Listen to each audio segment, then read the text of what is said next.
glad to be back here, and we are on our new series called Unpopular, and we'll talk about leadership for the next 4 weeks.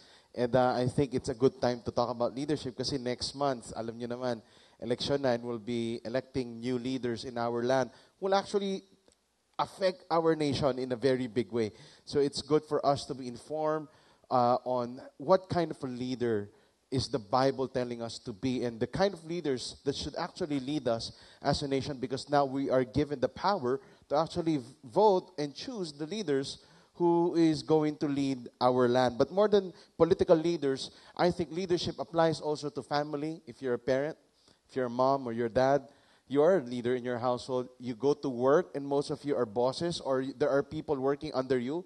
Siguro hindi ikaw yung pinaka-main boss, pero boss ka rin, and you have people that are working under you. So it means there's a certain level of leadership that you actually practice wherever you are.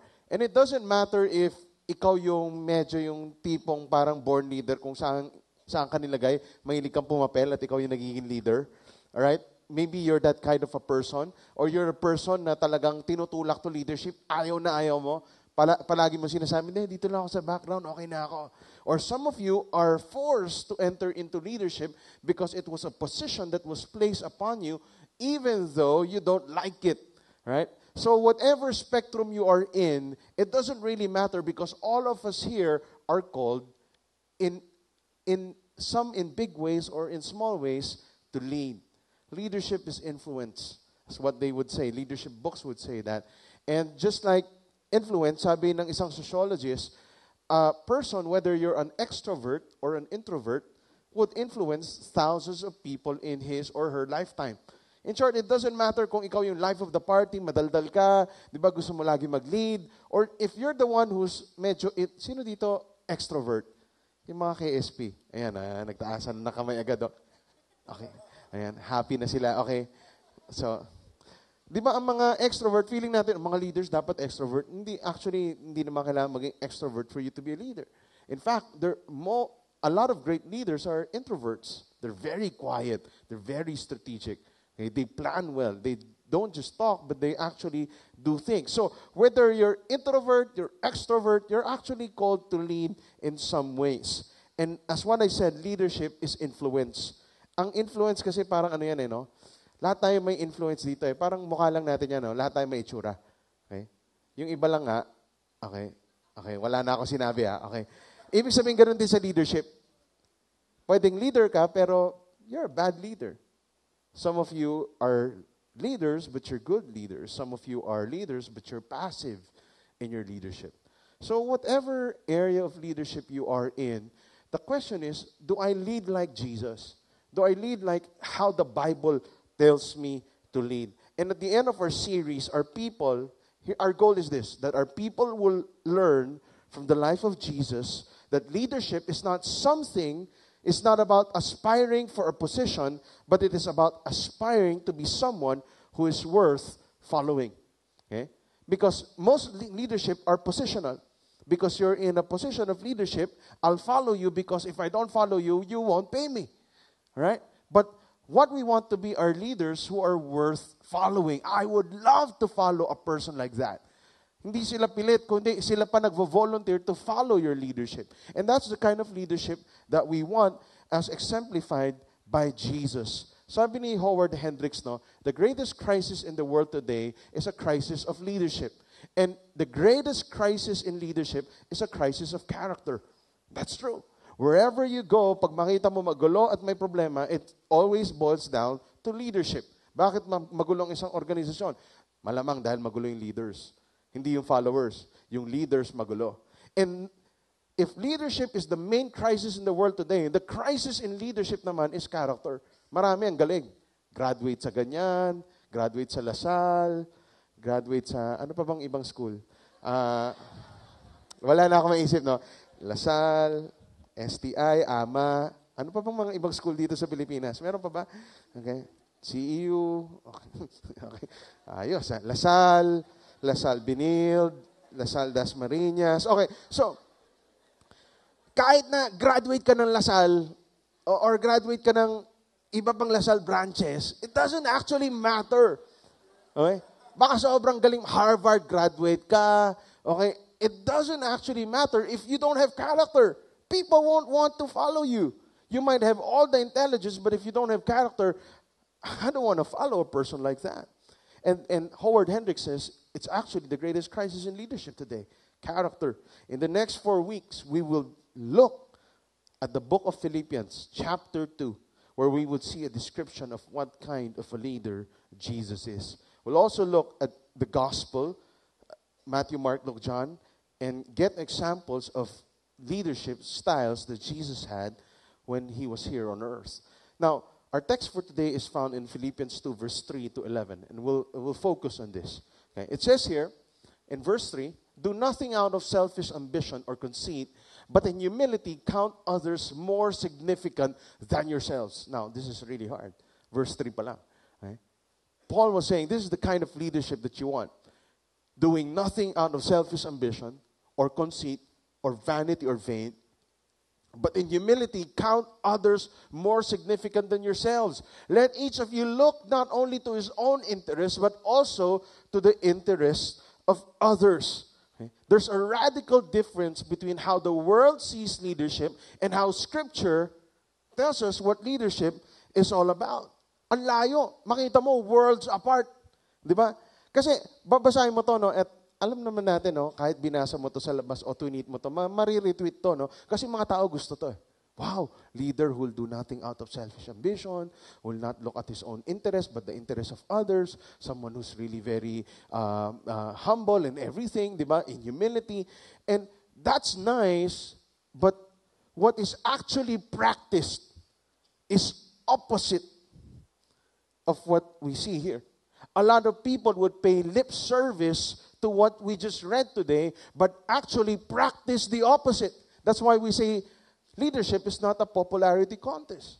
Because the ways of Jesus are very unpopular. You do the leadership style of Jesus, people would actually might hate you and throw stones at you because you're standing up for a conviction. And sometimes the world cannot understand this. Ibang-iba yung mundo sa leadership na pinapakita ni Jesus. Kasi in the world, people think that leadership is all about position. Leadership is a position to be had in order to gain advantage or to take control. So, they'll do whatever it takes to gain popularity in order to garner a leadership position. Let me give you examples. Baka sabihin nyo, ganun ba talaga? Yeah. Watch all reality shows. What do you see? For me to survive this, kailangan siraan ko siya. Kasi kung di ko siya siniraan, baka siya sisikat, ako yung ma-out. Right? And that's the name of the game of all reality shows that we see, especially the States. Right? It's, I'll throw mud so that I'll be the one to look good. All right? He'll lose face, so I'll save face, and you save me, not that person. Right? Not only that, but you look at political debates today. Kaya nga sabi ko, election, no? Tingnan mo yung mga debate natin yun, kakaiba. Di ba? Unang tanong, bakit dapat hindi siya boto at ikaw? Mga politiko, isa lang naman lagi, boss.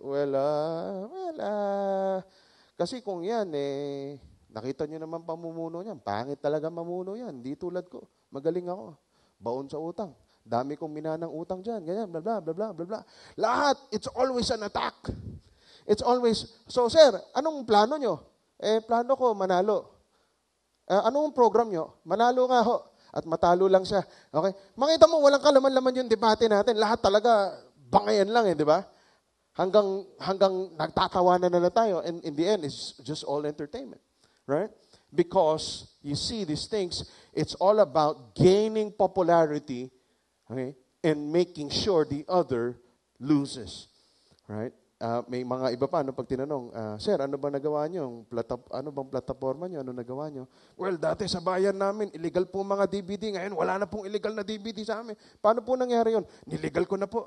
Okay, so yung mga ganyan, no, minsan parang wala masyadong no? But that's how the world thinks. That's how the world leads. And here's what John Wooden said. John Wooden is one of my favorite basketball coaches in the U.S. Read his books, and he said this. Be more concerned with your character than your reputation. Because your character is what you really are, while your reputation is merely what others think you are. Galing, no? Most of us, we think that I need to guard my reputation and not focus on our character. Bakit? You have an image to protect. Kaya nga sa Pilipino, usong-uso yung, huwag mong gawin yan, ano na lang sasabihin nila. That's reputation. But in fact, you live a sinful life. As long as I can cover it well, it's okay. My reputation counts, right? And maybe some of us, that's how we raise our kids. Don't do that. Or what will they tell? You're a pastor kid pa naman. That's reputation. That's not building their character. That is telling them how to be hypocrites and teaching them how to be Pharisees. And most of our leadership, and a lot of leadership that we experience, are more concerned sa reputasyon kaysa sa character ng isang tao. Sa Bible, makita mo ibang-iba.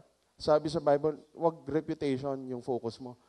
Focus mo yung character sa'yo. Do nothing out of selfish ambition. Okay? Do not think highly of yourselves. Right? And you could see that Paul tells us, do not follow how the world leads. Why? Because the world leads out of selfish ambition. The world leads out to look good. It leads, and they do it for pride and for glory. Yeah, you hear this all the time. College pa lang, tuturuan ka na. High school pa lang nga eh. Basketball team, di ba? Lasal versus Ateneo. Dapat manalo tayo. Anong rason? For our pride and our glory. At the end of the day, it's just a basketball game. Ng mga star player during my time, wala na ngayon. Ibig sabihin, hindi na naglalaro sa PBA. Parang minsan yun yung buhay natin. We live for the pride and the glory of it. It's good for a certain period, but if that's what you're living for and that's how you lead for your own pride and for your own glory, I'm telling you, it's going to be a sad life when there's somebody else who replaces you because somebody is far better than you. And Paul tells us not to lead with self-interest. Okay? So sabi ni Paul, wag ganon ang leadership. Sabi niya, your leadership should be something like this. And what did Paul tells the church in Philippi what leadership is all about? You'll be amazed, because I was amazed. As studying the scripture, ang sabi ni Paul, here's what leadership is. He dishes out not a book from John Maxwell saying these are the 21 irrefutable laws of leadership. He didn't bring out a book from Warren Bennis and said, these are the research. He did not bring out a book from Harvard Business Review and said, this is what leadership is. Si Paul, nung dinidefine niya yung leadership, binalik niya tayo sa ginawa ni Jesus para sa atin. Paul brings out the gospel and says, the ultimate leadership. All right? And you've got to listen to this. The ultimate leadership is found in the gospel and in the life of Jesus Christ. Ano sabi niya, verse 5? Sabi niya, having this in mind among yourselves, which is yours in Christ Jesus. Ang ganda, verse 5, sabi niya, ganito ang leadership, no, sabi niya, having this in mind, which is actually in you already. Since you're a Christian, you actually know this because you actually have the mind of Christ.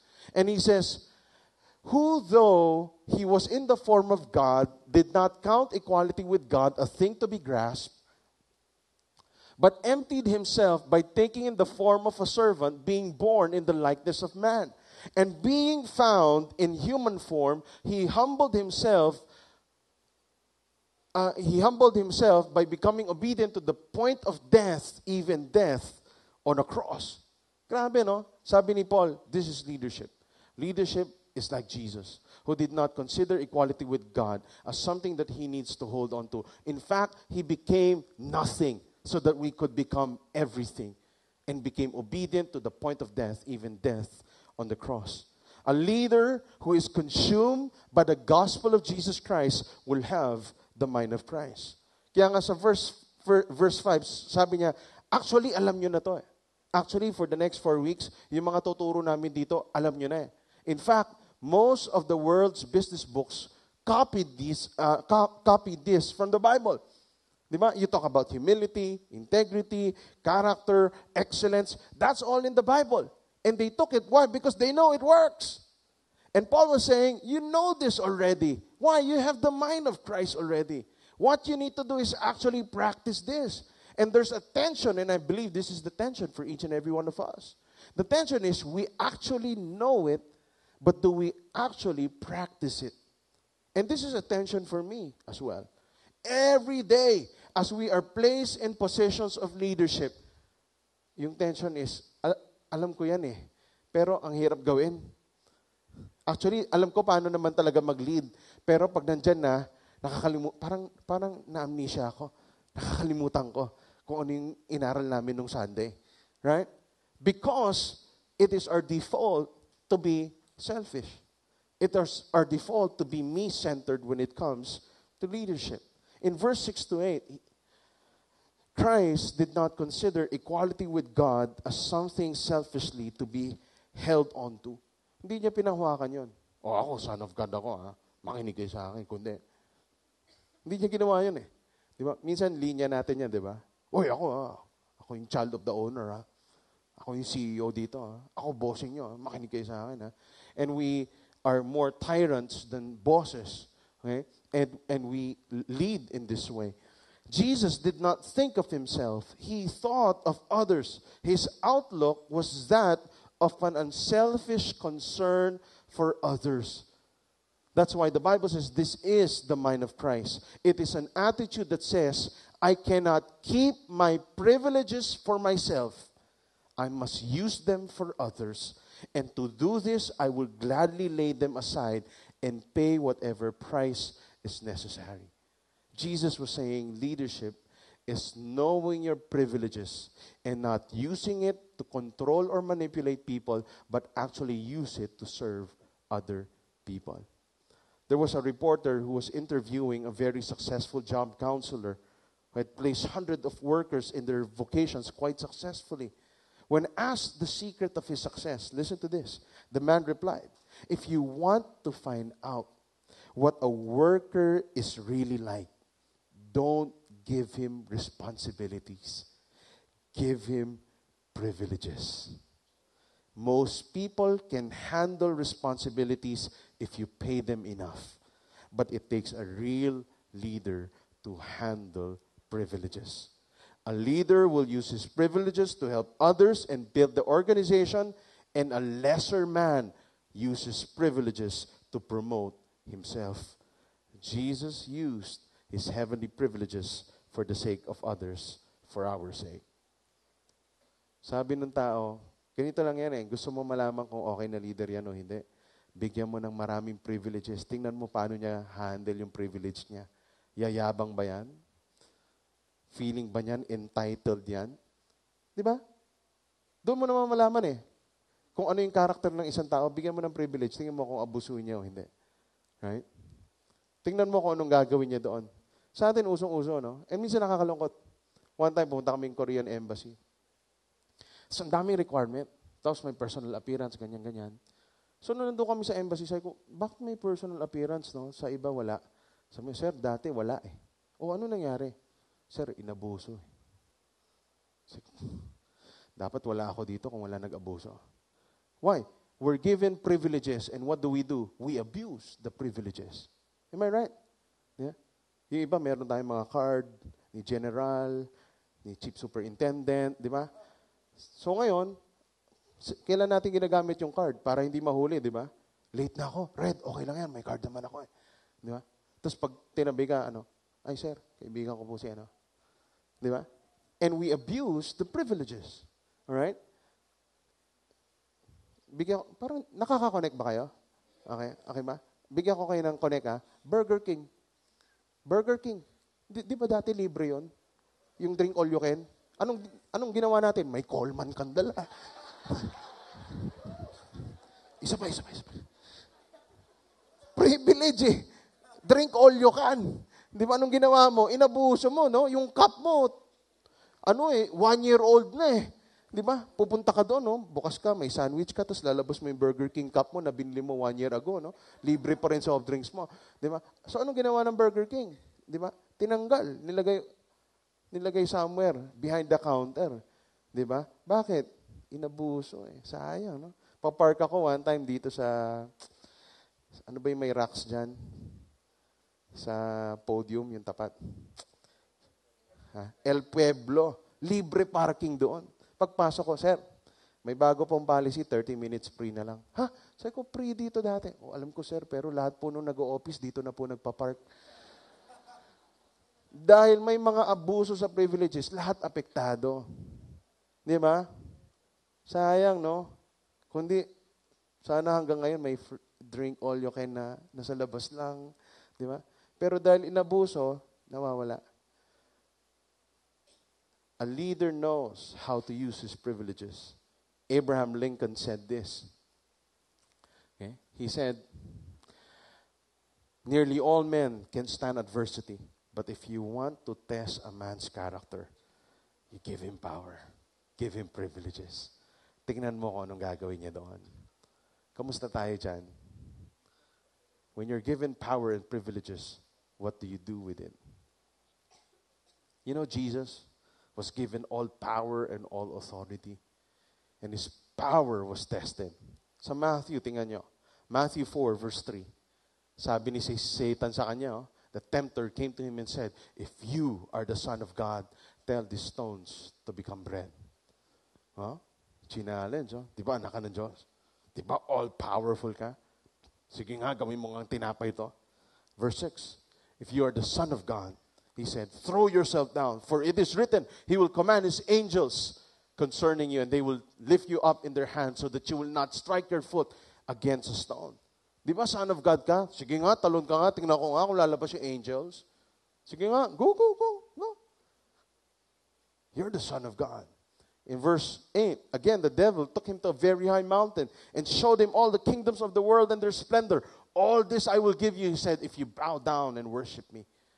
Imagine, china-challenge yung power at saka privilege ni Jesus. Anong ginawa ni Jesus? Yeah? Kung ikaw yon, anong gagawin mo? Son of God ka. Ganon, ganon. Lumipad ka na, di ba? Pakitang gilas ka eh. Di ba? Papakitang tao ka eh. Bakit? May power ako. Anong kala mo sa akin? Hindi ubra to? Di ba? Pero buti hindi war freak si Jesus, no? Instead, here's what Jesus did. Philippians 2, verse 8. And being found in human form, he humbled himself by becoming obedient to the point of death, even death on the cross. What can we learn here? Jesus did not see his position as entitlement. Having the mind of Christ breaks our me-centered orientation of leadership. To lead like Jesus, to lead like Christ, is dying to our own self-interest and glory and living for Christ. Gets nyo yun? It's no longer a me orientation kind of leadership. It's, what can I do to serve others? What can I do to give glory to God? You know, I asked myself while preparing this message, why would Jesus lead in such manner and calls us to lead in such manner also? Paano magagawa ni Jesus yun? Do nothing out of selfish ambition. Okay? In humility, consider yourself others better than yourself. Ang hirap nun, Ibig sabihin, may katrabaho ka, tapos sinasabi mo, mas magaling ka. Tapos, yung di ka lang pa-humble effect. As in talagang totoong sinasabi mo, I'm considering you better than me. I want to learn. Yeah? He says, and not considering your interest, but the interest of others. What would be the motivation of Jesus to lead like this? And why would Jesus command me to live this way? Ano yung pwede kong panghawakan? Ano yung motivation? Verse 9, you'll see. Therefore, God has highly exalted him and bestowed on him the name that is above every name, so that at the name of Jesus, every knee should bow in heaven and on earth and under the earth, and every tongue confess that Jesus Christ is Lord, to the glory of God the Father. What was this verse saying? Yung iba, nakita, alam ko na yung secret. Verse 9 pa lang, kitang-kita na. Pag nag-humble ako, exalt ako ni Lord. That's true. Right? Nako, kung magaling akong leader, people would love to follow me. That's true, but that was not the motivation of Jesus. Hindi naman nung pinapako si Jesus sa cross, gagawin ko to. The pain, I'll endure the pain. Why? Para sumikat ako, madaming mag-follow sa akin in the future. It wasn't his motivation. His motivation wasn't that. The motivation is found in the last sentence. It says, to the glory of God the Father. What he was saying is the ultimate reward was not so that we will be exalted when we are humble, but I think that would definitely happen. Di ba pagka-humble ka, people will actually exalt you. Pero pag mayabang ka, galit yung tao sa'yo. I think that would happen, but that's not the main motivation. Kasi pag yan yung motivation mo, actually hindi ka humble. Mayabang ka.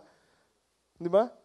It wasn't the motivation of Jesus to be humble so that He'll be exalted. He was humbled, that's why He's exalted. The ultimate reward is not we become a leader worth following, though that would definitely happen.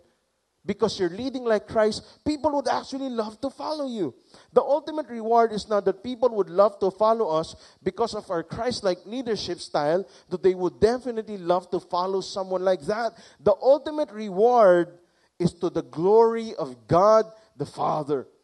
The reason I'm leading like this, the reason I'm leading without the interest of myself and in humility, considering other better than myself, is actually for the glory of God. That's the motivation. The Christ-like leadership gives God the glory. There is no me in it. You understand? If you come to that point wherein you're saying, I will lead for the glory of God, it makes no room for you anymore. Because to live and lead for the glory of God means, Lord, lahat ng ito para sa'yo. Hindi para sumikat ako, hindi para may power ako, may fame ako. I'm doing this actually just for the glory of God. It makes no room for me. Let me give you a classic example para relate tayo. Do you know the president of our movement? Do you know? Who knows the president of our movement? Taas ang kamay. Okay lang. Audience participation. Okay. 10%.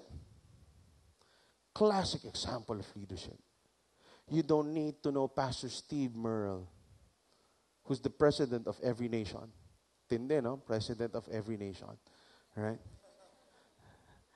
You don't need to know him to make this strive. He empowers leaders. Why? Because he's thinking like that. I'll build a ministry not with my name, but for the glory of God. That's why you don't even hear his name. You don't hear of Steve Merle Ministries. You don't see his pictures plastered all over the church building. No. Why? Because it's not for his glory. It's for the glory of God the Father. Nagigets niyo ba? Alam niyo, magugulat kayo pagpunta ka sa headquarters natin sa Fort, walang reserved parking for Steve Merle. In short, pag puno yung parking, maglalakad siya ng malayong-malayo. It's all the same. And you see a leader like that who's the president of every nation, right? One time, he was having dinner with then President Gloria Macapagal, pumunta sa Fort. Sabi nila, Pastor Steve, this is President Gloria Macapagal Arroyo, President of the Philippines. Okay. President GMA, this is Pastor Steve, President of every nation. Sabi ni GMA, gulat siya, every nation. Yeah. Tapos sobrang humble, di niya kilala, no? Okay. Nag-gets niya ba? Okay. Nasaan na ba ako? Nakalimutan ko na nasaan ako. Alright? You know, that's how humble he is. I could give you dozens or tons of examples of the humble leadership of Pastor Steve. This is one for me, a defining moment in leadership for me. He was the president of every nation that time. He spoke in our 9 a.m. service. I was one of the youth pastors there. He preached the message. After preaching, he felt like it wasn't such a nice message.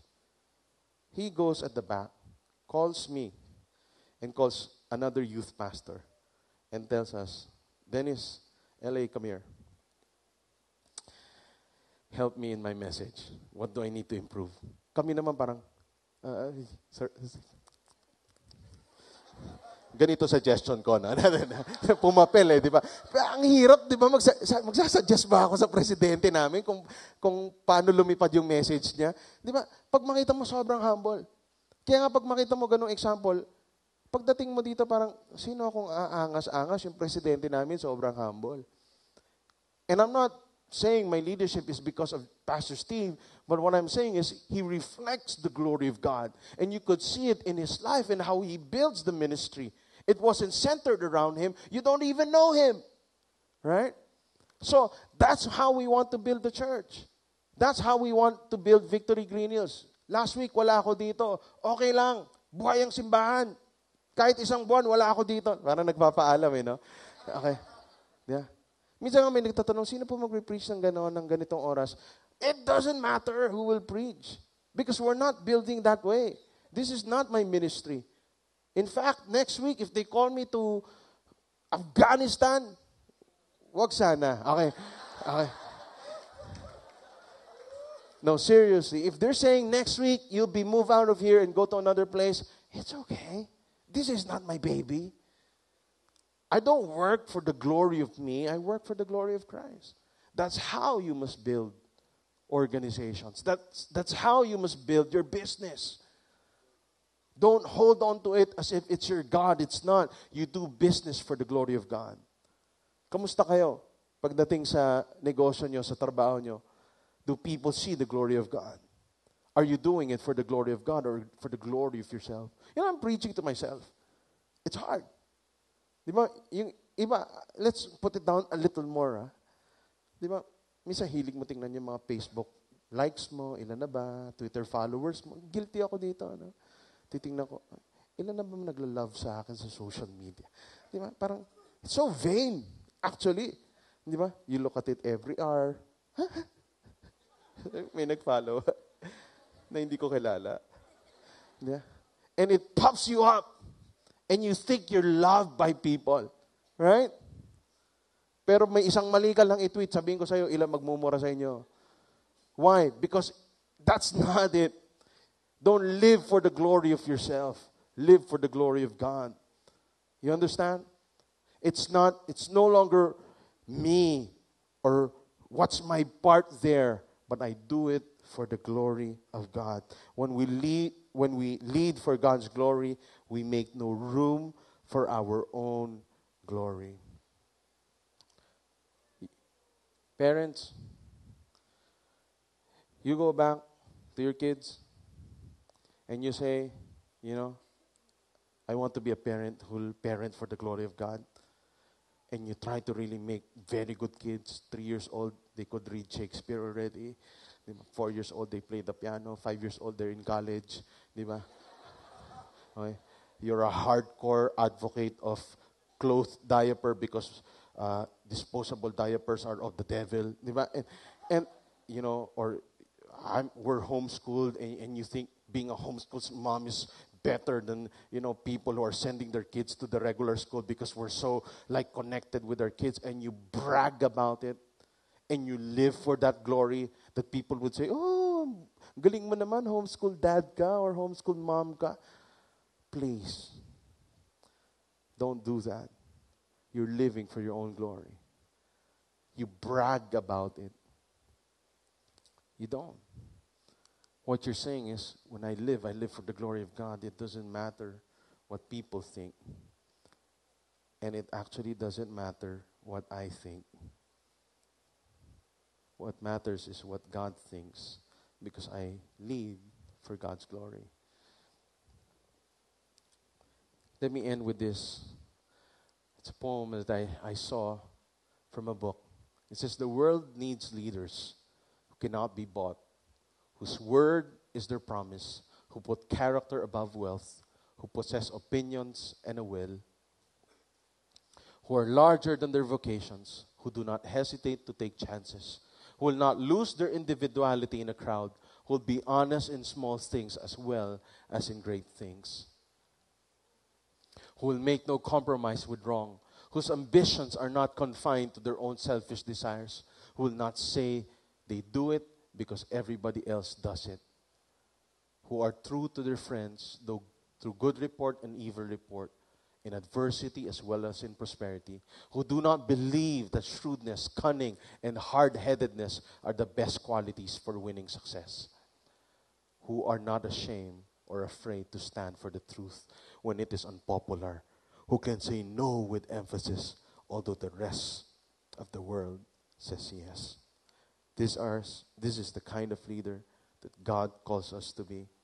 Embracing the leadership style of Jesus requires for us to be so consumed with the gospel that it is no longer about me and my entitlement, but actually for the glory of God. I just want to share just one more thing, just to let this apply to each and every one of us. Naaga pa naman tayo.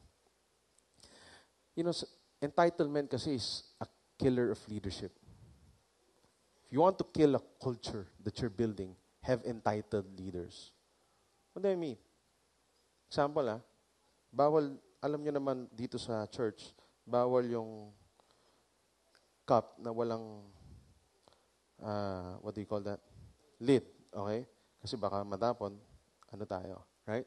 So bawal yan for everyone. Hindi ako pwedeng pastor, may hawak ako na, tapos sabihin ng usher, ay, pastor, bawal yan. Hindi, pastor ako. Tumabing nga dyan. Entitlement kills leadership. It means, I want a parking space, I get my own sticker to get a parking space. Why? I'm not entitled. I'm just like one of you guys. In fact, we need to set examples. As Christians, we cannot be entitled. Tagal na ako dito sa church. Alam mo ba magkano tithes binibigay ko? Ba't ganun kayo magtrato sa akin? Okay lang. Lipat ka na ng church. Dito ka pa rin mag-tithe, pero lipat ka na. Hindi, kahit dali mo pera mo doon, okay lang. Actually, it will build the church more for you to leave than for you to come here and show your entitlement card because it kills the church, the culture we're trying to build here. Entitlement kills leadership. Kita mo si Jesus, grabe. If you live for the glory of God, sabi ko, there's no room for entitlement. Yeah. Hindi mo pwede sabihin, like ito 4 p.m., no? Dito, pinaka-tested ang entitlement. No? Kasi puno na tayo pag 4 So, sarado na yung pintuan pag puno. Di ba? So, pwede kang pumasok, tapos, ay sir, bawal ho pumasok Kilala mo ba? Sabi ng usher, hindi ho, sir. Okay. Di ba? Una-una, hindi ka kilala niyan. Pangalawa, whether matagal ka na dito or hindi, whether tither ka o hindi, it doesn't matter. Okay? There's no chairs inside. Don't show me your entitlement card and say, I'm entitled to sit there. You're not entitled to sit there. It's full. There's nowhere to sit. You come in, it becomes fire hazard. And because of your entitlement, you're endangering 700 people inside because of one entitled person. And now, we let you in, what happens? You have a row now of entitled people saying, ba't mo pinapasok yan, ha? Kami hindi. You get the point? Simple examples lang. Alright? So, ibig sabihin, as a church, we need to be humble enough and live like Jesus. And say, God, Lord, it's not, Lord, tanggalin mo yung ako. Kasi kung ako to, yabang talaga And I have to pray this all the time, especially as the senior pastor of this church. I'm the youngest in the pastoral team. Now it's Bojo. But before, I was the youngest. Di ba? So minsan, alam mo yun, yung Lord, tanggalin mo tong pride ko kasi grabe, bata ako, tapos, di ba? Kailangan patayin yun Bakit? Kundi, lalaki ulo mo. Tingnan nyo, di ba? You don't. It kills. It actually kills everything that Christ is trying to build because there's pride. And God opposes the proud but gives grace to the humble. You go home and think about this. Ano yung mga areas, attitudes na meron ako? Okay? Yun yung verse 5 having the mind. Okay? Mind and attitude is the same in the Greek word. Okay? Ano yung mga bagay na feeling ko entitled ako? Pagbalik niyo sa office bukas, kahit ikaw yung pinaka-big boss, ano yung mga bagay na feeling nyo entitled kayo? Ano yung mga privileges nyo? Ginagamit nyo ba siya ng mabuti or ginagamit mo to take control of people? Think about it. Right? And pray about it. And say, God, how can I apply these things that I've learned today?